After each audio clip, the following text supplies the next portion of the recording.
Hi, I'm Tom Stevenson, and welcome to Construction Project Management Tips, where we work to make you manage your projects smarter, faster, better. Today's topic that we're going to be looking at is employee motivation and engagement, building trust and respect with your employees. The construction industry is a very busy industry right now, and it is very difficult to attract the best people, and it's even more difficult if you do to retain them. So you want to make sure that you're creating an environment that is conducive to people being engaged and motivated in their work. And I think a lot of people that are involved in construction don't understand some of the fundamentals about motivation. There's a lot of research and theory that has been done over the last 50, 60 years. And there's some, I guess, older views on how management should be, and sometimes those older views conflict a lot with what employees' expectations are. We're seeing a lot of this going on right now with what we call the Great Resignation, where you have a lot of employees that are resigning from their current jobs. Some might be taking early retirement because of the pandemic, but others are actually looking to trade up. They're not going to be satisfied with being not treated well on their projects or in their work environment. So it's really more important than ever for employers, for managers, for site supers, project managers, forepersons, trades interacting with each other to understand a little bit about motivational theory. So that's what this short PM tips video is going to be about. We're going to try to get you to have a better understanding of motivation, maybe think about it a little bit differently, or have an outside the box view from what you may have normally had. Compare some of the traditional concepts and some of the advantages and disadvantages to certain components of that. Talk a little bit about fear and how that impacts people in the job place, and also people's ambitions and wants and needs.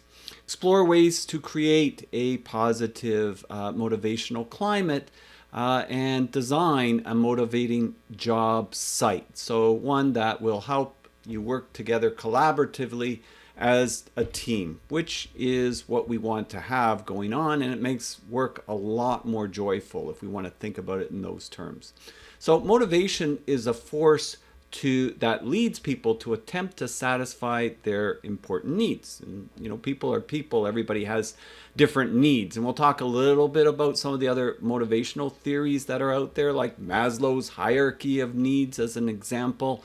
Where obviously people, if you're only making the minimum wage, you're trying to provide for your families, you're trying to make sure that you can pay the rent, that sort of thing. And that's a little bit different than the motivational force that would be involved with somebody, getting a large bonus and they have no problem meeting their basic needs, but then maybe they have other extrinsic needs that they're looking for. Everybody is individualistic on this, but there's also certain patterns that are formed depending on what stage you are in your life, and also where basically your motivations lie. And we'll talk a little bit about intrinsic and extrinsic in a second. So it's really a drive from within that incites an action, right? So that's what we're trying to do. We want to get people to want to be more productive, to want to collaborate, to be more involved and engaged in the work. And because of the level of complexity that we have in construction and the uniqueness, it's all the more important, because we need people that are going to be effective problem solvers and being able to contribute to the overall project, because no one person really knows what needs to get done on a construction project. So those are some of the reasons why I would say you need, as a manager or a leader of a crew or team, to have some good understanding of what motivation is. And people have heard about this sort of analogy. It goes way back, but the carrot, the stick, and the plant analogy. And the carrot is kind of what we would call an extrinsic reward, or it can be, but it can also be an intrinsic reward. So if I'm saying extrinsic, well, I'll talk about that in the next slide, but that's something that's outside of the person. Intrinsic, that's something that's internal to the person, and we'll clarify that. So From a carrot point of view, extrinsic would be like bonuses, promotional gifts, gift certificates, something that is outside of them. And it's usually looked at from a form of, some sort of monetary reward, but it can be other things as well. Assignments that align with employees' interests, that would be intrinsic. So, in a construction project, if you're assigning people to various construction projects and you knew, say, one was for a LEED platinum building, so high energy conservation practices, all of those elements, leadership and energy efficient design, and you had somebody that was really sort of engaged in that side, really concerned about climate change, it would be nice to align that person on that project as opposed to somebody that maybe that's not where their interests are. So that's a very intrinsic motivator. For that individual to be on that project, that would be special for them. For somebody else, it may not be so special. So you're sort of aligning things based on where people's sort of ambitions and desires are from that perspective. They might feel they're going to get something enrichment from learning, having worked on that particular project. So as I said, usually extrinsic, we think about money, we think about bonuses, and that's great. And we'll talk about that a little bit. There is the aspect of that people do push themselves a little bit if they see that there can be this extrinsic reward. What the research shows is, yeah, you do get these short bursts, but it's not as long lasting. So if you have somebody that's, like I mentioned, on a LEED project and they're really sort of into, energy conservation and climate change and feel that they're helping with this particular project, well, they're going to be pretty engaged over that whole project. Conversely, if you have somebody that is really sort of extrinsically motivated and they're going to get a bonus for doing certain things at certain times, well, likely at just coming up to those times, yeah, they'll put in that full engagement to try to get to that stage. But after they get the bonus, it kind of drops off until you've got something again that is extrinsically motivating them. So it's not as long lasting typically from that perspective. As well, you've got to be very careful with extrinsic rewards because individuals may ignore a lot of other things just to get that extrinsic reward. And those other things that they ignore could be potentially catastrophic to your project. So that can be problematic too. So you got to be very careful how the reward systems are designed. And, that's why I'm saying it can diminish performance. And, how do you think that's possible? Well, in construction, we can think of the old time, cost, quality triangle. And we can see, well, they want to have all the houses close on this particular date. We're going to make them close on that date, but quality goes south. And so then you've got all this rework and extra costs later on under the warranty period that may well circumvent any benefits that you had from finishing the project early. So you can think of some of your own examples that you've worked or seen on construction projects. And by the way, if you can think of one, put one in the comments. It always makes it for everybody else reviewing or looking at this video, because there's all kinds of examples out there, but that would be one example. You could think of the financial crisis of 2008. Everybody pushed to make more extrinsic rewards and bonus in the banking system, and it almost caused a financial collapse of the whole world. So that's how sometimes these inappropriate bonus systems can cause the wrong motivation. So you got to keep those things in mind as well when we talk about extrinsic rewards. Short-term goals fixated on extrinsic reward may lead employees to focus myopically on the near term, potentially losing sight of negative long-term consequences. This is something that businesses struggle with, right? Because yeah, it gets you motivated on that thing in the short term, but maybe in the long term, the business suffers. You could think of big companies that have collapsed because they were more interested in short-term reporting on their stocks and their shares and less concerned with the long-term horizon. So it made them do things in the short term without thinking about the long term. Examples might be like Kodak as an example. They focused on film instead of digital, even though they invented the digital camera, as I've mentioned before in videos.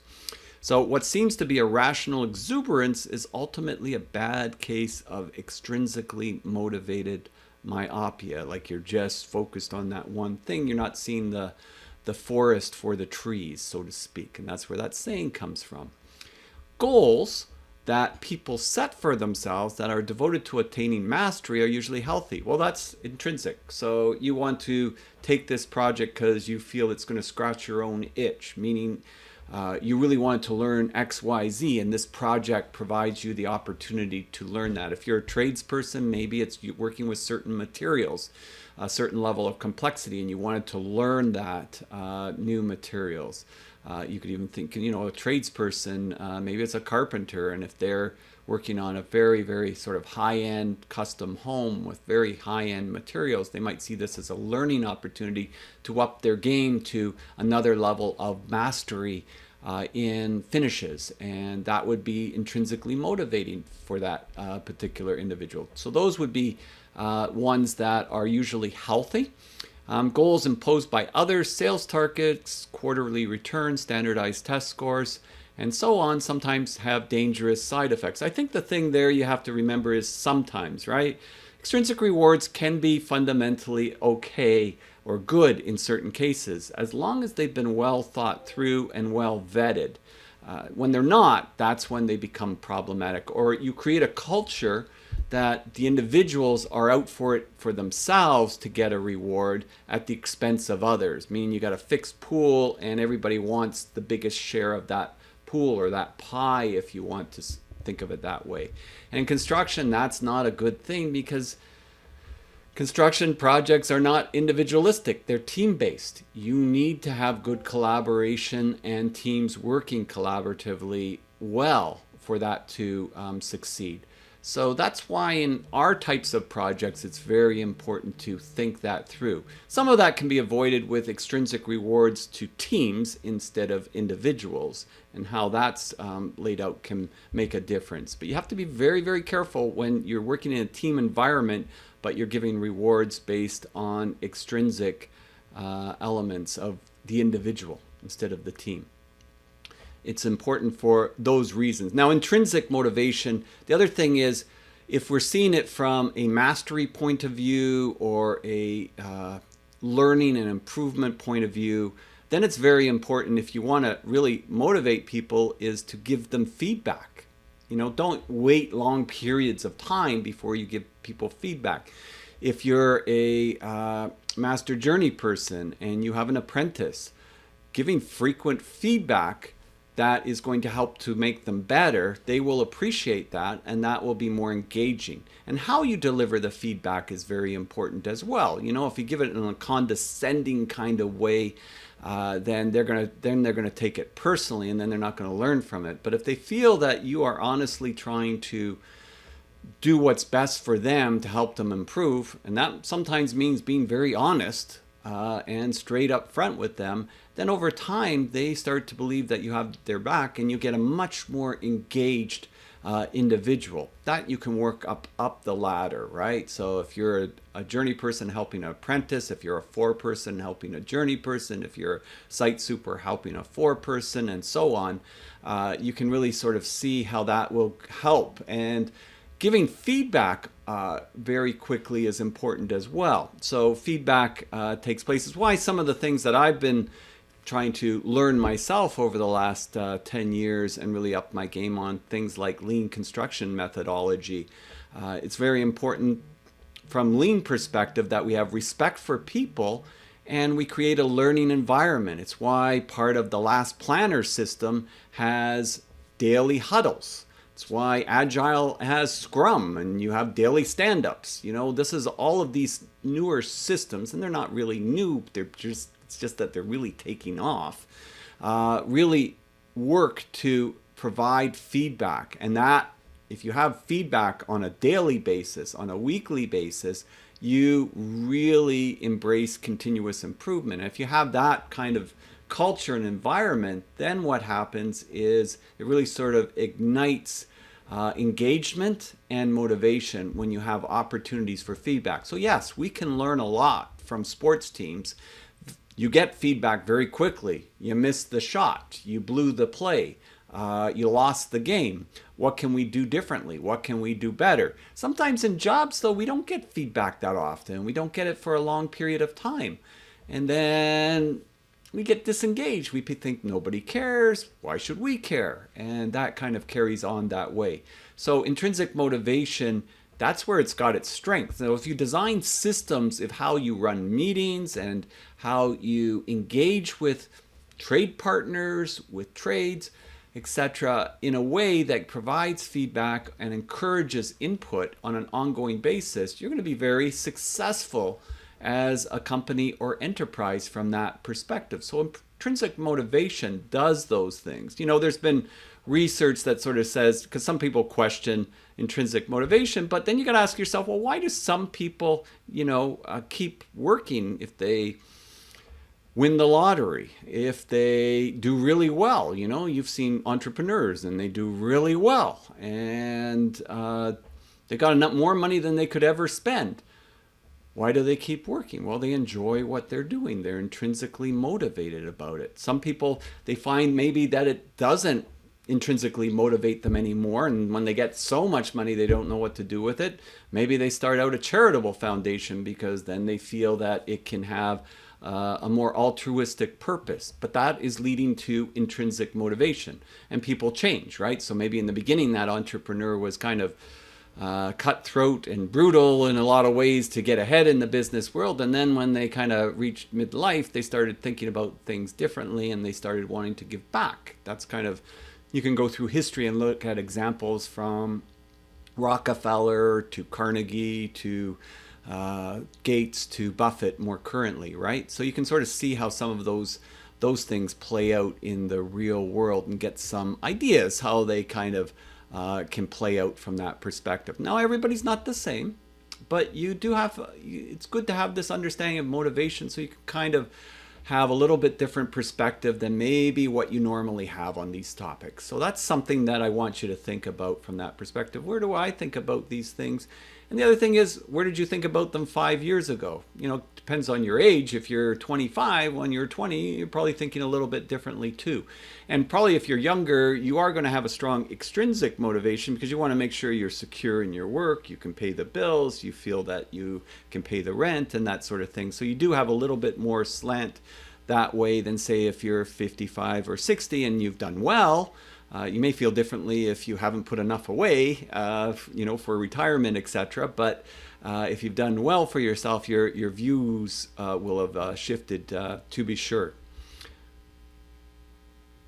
So intrinsic motivation, really, if you can get that level of engagement, it gives you the ability to move an organization or to move a team or to move a crew from average to above average, to higher levels, because it changes the way the crew interacts, the way it thinks, and the way it moves on things. So there is this analogy, the carrot, stick, and the plant. And so the stick represents threats and consequences. And some of these things, they go back all the way, if you want to look at history of motivation, motivational theories, they go all the way back to Adam Smith, the first modern economist in the 1700s, if you want to get into that. He wrote a book called The Wealth of Nations, and he kind of said something to the effect that people will work as slovenly as their emoluments will permit. What that basically means, you're going to work only to the effort that your pay represents. And you know what? Of that time and during the industrial and through the industrial revolution, there was some of that kind of thought, and there still is prevalent. Definitely some business managers think that way. It's also dependent on culture, what country you're from, the culture, where they are in sort of the scale of development. If it's a developing country, probably there still is a lot more of the stick kind of view than there is, say, of the carrot kind of view, to be sure, going on. North America, developed countries, typically you'll find that particularly in today's environment, where people do have choices, and the best people typically have the most choices, meaning the best by being really skilled at what they do. You really put yourself in a position of not being able to retain the best people if you're kind of taking the stick viewpoint. Now, that doesn't mean that you never use it. Like, you do have some employees that abuse things, right? Or are not operating in an ethical style. Doesn't mean you ignore those things, right? You either have to let them go, or you know, if it's something that they need to learn or something, provide the training for it. Definitely you want to try to help them understand to get better. And that's where the others come in. Well, particularly the plant, right? So that's where we're trying to grow somebody if we're looking at it from that viewpoint. And as I said, construction industry has changed quite a bit over the last, particularly I'd say the last 20, 25 years. I've been in construction since I was a teenager, so I've been in a long period of time, and I definitely understand that this was much more prevalent back then. Definitely much more prevalent before my time, you know, building the Hoover Dam and that sort of thing. Safety has become a huge regulatory issue, but a huge moral issue for businesses and companies. And so individuals working for companies have to feel safe. And if they don't, well, you're going to be in a certain amount of problems. Getting back to some motivational theories, there's a motivational theory called McGregor's Theory X and Theory Y. And I think he developed it in the early 1960s, kind of a basis from Maslow's hierarchy of needs. Theory X is kind of the stick and lack of trust. You don't trust anybody. And basically, if they don't perform, then basically the stick is there, right? So there could be a ratchet effect where if they don't perform a certain level, they're out. There's a lot of sort of fear involved in that kind of dog-eat-dog kind of environment. Theory Y is a little bit different. Theory Y is more the plant, right? So if you create the environment, you assign people to what they think and need, you provide feedback, honest feedback. So if somebody's not doing something well, you tell them they're not doing it well, and this is why, and this is what they need to do to improve. Or you provide training to help them improve in those areas. So you're operating from a point of view of trust, obviously until somebody breaches that trust. And that's an important aspect to think about from the construction industry. So Theory Y is definitely under the plant. And represents a positive environment, deal with employees fairly, open lines of communication, not hiding things. Things are transparent, making sure people know the why of what they're doing and that their work is important, and really having an open and friendly environment within the company. And that really creates a positive, conducive conduit to doing good work and building long-term relationships. Now, in construction, we come together to do a project, and then we go apart to do other projects. So the same exact team may not be from project to project, but it's surprising the relationships that are built and how often they do crisscross each other in the future. So definitely you want to plant the seeds of building long-term, strong growth and relationships, and that's what the plant does for you. You know, helping to do those types of things. And you do it when you have trust in the people that you're working with. You deal with employees fairly. You have open lines of communications. You provide feedback to those employees on an ongoing basis, and feedback to trades and whoever you're working with from that perspective. But it's also in how you deliver it. And that, you know, it's a lifelong journey in developing those skills. It's not something that you get good at overnight, but it's something you develop over time. And you have to expect that you're going to misread some situations because humans are complex, right? We're dealing with human nature, and it is a very complex aspect. But the more you work at learning at that, the stronger your leadership and management skills will get over time. And you're in that continuous improvement loop that way. If you're never really paying attention to it, it's kind of hit and miss.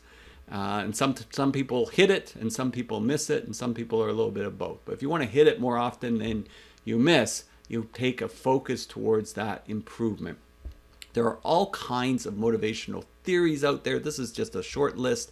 I've mentioned Abraham Maslow's hierarchy of needs. I'll look at some of these in other future videos. I've looked at them under my HR playlist, and you can always check that on my YouTube channel. By the way, if you're enjoying this video, please click subscribe, add comments, add examples, add questions. Click the like and the notifications icons. But I have a number of playlists that you can check out on my YouTube channel. So yes, we talked about McGregor's theory, X theory, Y. I'll talk about flow theory in another video. That's basically, if you get people aligned, like I said earlier with that lead example, then people get into flow. And flow is something where it's not so complex that it stresses you out, but it's not so easy that you're bored. It's getting that nice zone. And that's where if you've been a trade and you've worked at something and you're just working away, and then before you know it's the end of the day, where did the time go? You were in flow. That's where that comes from. And it's really an opportunistic thing that happens, I think, fairly frequently in construction when we have things properly aligned. And there's a whole bunch of things that can feed into it. We talked about a little bit about lean earlier. You know, if you organize your site really well, 5 S's, LPS, last planner system, and you build a culture around continuous improvement, it's easier to get into flow. Grit, being able to persevere through difficulties and complexity, and really putting in the effort to build skills is an important aspect. And having a growth mindset that you can learn and you can develop yourself, and building that kind of growth mindset within your teams that you're leading as well is important. As to a fixed mindset, this is what we do, this is how we've always done it, it's good enough, that sort of thing. And deliberate practice. Well, the key point from deliberate practice, Anders Ericsson wrote a book called Peak, excellent on learning. He kind of came up with the term the 10,000 hour rule, if you ever heard it from Malcolm Gladwell. That's 10,000 hours to master something, but he said, no, it's not 10,000 hours to master something. I know a lot of plumbers, electricians that have worked 10,000 hours, and I don't think they've really mastered what they do. And then I know other ones that have worked 10,000 hours, and they are artisans in what they do, and they've really worked at getting better, and they're still working at getting better. But you need feedback, as we said. So again, if you can set up a site where you can provide feedback in your systems, operations, and culture, it's going to make it a lot easier to get there. There's also this, I put this in here as we near the end here, the Yerkes-Dodson law. This goes back to the early 1900s, but it's actually a very good indicator here of this research. And basically, it's like all stress isn't bad, right? So giving feedback to somebody and they're a little bit, you know, oh, I didn't quite get it, or I didn't do it well, that's not bad. It's bad if you've upset them to the point that they can't function or work properly, or they've got too much stress, or anything on a job where you've providing too much stress and pressure. That can be a negative. But it's good to have an optimal stress that people will, you know, to learn something, it's going to be a little bit stressful. But when you get to the other side and you actually accomplish that, that's the growth mindset, then you start to understand, well, that's okay. This is a good stress. So I'm into it because I can see this is an opportunity for me to get better. And you're going to jump at those more often than try to, no, I'm not interested in doing that. I don't want to do that. That's going to be too much of a stress for me. So it's trying to understand where's your optimal zone. And again, different people have different zones depending where they are. It's like, again, we can use the sports analogy, right? There's an optimal stress, right, for sports. If I have sort of the psychology that I didn't prepare enough and now I'm being given the game ball to make the shot, well, I might be really stressed. And even though I'm capable of making the shot, I might miss it. On the other hand, if I did a lot of practice and really pushed myself on developing those skills and I get that game-winning opportunity, well, then I might be like Kawhi Leonard and I might be shooting that basket right at the end of the game, and 0-1 it goes in. So these things occur when we look at the Yerkes-Dodson law. Fear and desire, as I mentioned, you might have fear of heights, etc. But basically, a lot of the research by Daniel Kahneman in Thinking Fast and Slow, people are much more prone to want to avoid pain then they'll work to gain something that they desire. So there's a motivational force much stronger for people to avoid pain than there is for desire to do something, typically. And you can think about that with if somebody wants to make a bet. What are they going to lose potentially, and what are they going to gain? And what would they have to gain for them to want to make that bet? So typically the research shows that. So then kind of understanding what are your biggest fears and how do they motivate you? Very often that can be a motivator, you know, if you have that. Now, if you're, like I said earlier, if your employee or somebody that you're managing, you know, doesn't enjoy the work environment, they don't feel secure, they feel that they're being picked on, the feedback is not delivered in the right way, well, that could definitely motivate them to do a little bit more under duress, and likely that would go back to here, a bad stress. And at a certain point, they're going to say, why am I working for this company? And they're going to leave. And maybe they had a lot of potential, or maybe they were good to begin with. They weren't just treated well. You're going to lose those people, right? Because they'll work out other options. Why would I want to continue to work in this kind of environment? And I think about this. I had years ago, I had a contractor, and I remember when I used to do co-ops, this contractor I sat on a large committee with many years ago, and was very good, you know, participating in the committee. But when I sent a student to work with them, and it happened a couple of times, so I know it wasn't just one time with the student, the person would get out of the truck in the morning and start yelling. You could hear the person coming up the driveway yelling at everybody, right? That's the kind of environment it was, Theory X. And so at the end, you know what? That person wanted to hire the student, and the student said to me, there's no way I'm working for this guy. I've got lots of other opportunities, right? And they were right. And so I stopped sending students to that particular employer for sure, because it was not a good work environment for them. So yeah, fear and desire. What are your greatest desires? How do they motivate and engage you? And again, for people, different people, it's different things. Some people are more extrinsically motivated, and that can be a big difference for some people. But as I said, the research shows from a company point of view, from a management point of view, don't undervalue the opportunities that intrinsic motivation plays in the workplace, because it is very large. And if you've got a group of intrinsically motivated people, even if somebody is going to offer them a better pay, they won't want to leave. Conversely, if you have an environment of Theory X and somebody offers them lower pay, they're likely to leave because this isn't worth it. So you have to look at it and think of it that way. As I said, you know, they want to avoid pain, so why are they going to stay there? So we want to basically build trust and hope and have respect for people, respect for your employees and your colleagues. Be sincere with them, engage with them. If they feel that you have their back, that you want them to improve, then that will engage and motivate them. It will play it forward. And if you say you're going to do something, make sure you do it. Don't be telling them if you do this, then you'll get that, and then you don't do it. Again, you lose their trust. Communicate openly and watch how you say anything, and how basically what you say and how you say it, right? So be honest, transparent, and, you know, show your human side. Again, sometimes people, they have health issues, they have other things that are going on. Very important during those time periods. People will remember how you interacted with them during those periods. Very important. People will remember that on a positive side, and people will for sure remember it if you're on a negative side with that. And show interest in your employees and how they do work. Really, if people feel no one is interested in what they're doing, then you will not have their engagement. And it is an art, it is a practice to practice friendliness.